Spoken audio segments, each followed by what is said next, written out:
ప్రధాని నరేంద్ర మోడీకి G7 ఆహ్వానం అందింది. ప్రధాని మోడీని ఆహ్వానించారు కెనడా ప్రధాని మార్క్ కార్నీ. జూన్ 15 నుంచి 17 వరకు కెనడా వేదికగా G7 సమ్మిట్ జరగనుంది. మరోవైపు కెనడా ప్రధానిగా ఎన్నికైన మార్క్ కార్నీకి అభినందనలు తెలిపారు ప్రధాని మోడీ. G7 సదస్సుకు ఆహ్వానించిన మార్క్ కార్నీకి కృతజ్ఞతలు తెలిపిన ప్రధాని పరస్పర సహకారం కోసం రెండు దేశాలు కలిసి పనిచేస్తాయని పిలుపునిచ్చారు. గత ప్రధాని ట్రూడో తీరుతో కొంతకాలంగా రెండు దేశాల మధ్య సంబంధాలు దెబ్బతిన్నాయి. ఖలిస్తానీ ఉగ్రవాదులకు మద్దతివ్వడంపై కెనడాపై భారత్ ఆగ్రహంతో ఉంది. 2 ఏళ్ల క్రితం ఖలిస్తానీ ఉగ్రవాది హర్దీప్ సింగ్ నిజ్జర్ హత్యలో భారత్ ప్రమేయం ఉందని అప్పటి కెనడా ప్రధాని జస్టిన్ ట్రూడో ఆరోపించాడు. అప్పటి నుంచి రెండు దేశాల మధ్య దౌత్య సంబంధాలు అంతంత మాత్రంగానే ఉన్నాయి.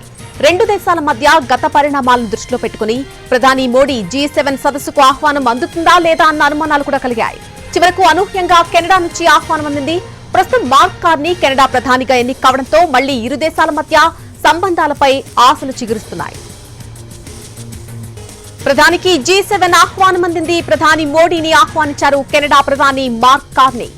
జూన్ 15 నుంచి 17 వరకు కెనడా వేదికగా G7 సమ్మిట్ జరగనుంది. మరోవైపు కెనడా ప్రధానిగా ఎన్నికైన మార్క్ కార్నీకి అభినందనలు తెలిపారు ప్రధాని మోడీ. G7 సదస్సుకు ఆహ్వానించిన మార్క్ కార్నీకి కృతజ్ఞతలు తెలిపినటువంటి ప్రధాని పరస్పర సహకారం కోసం రెండు దేశాలు కలిసి పనిచేద్దామంటూ పిలుపునిచ్చారు.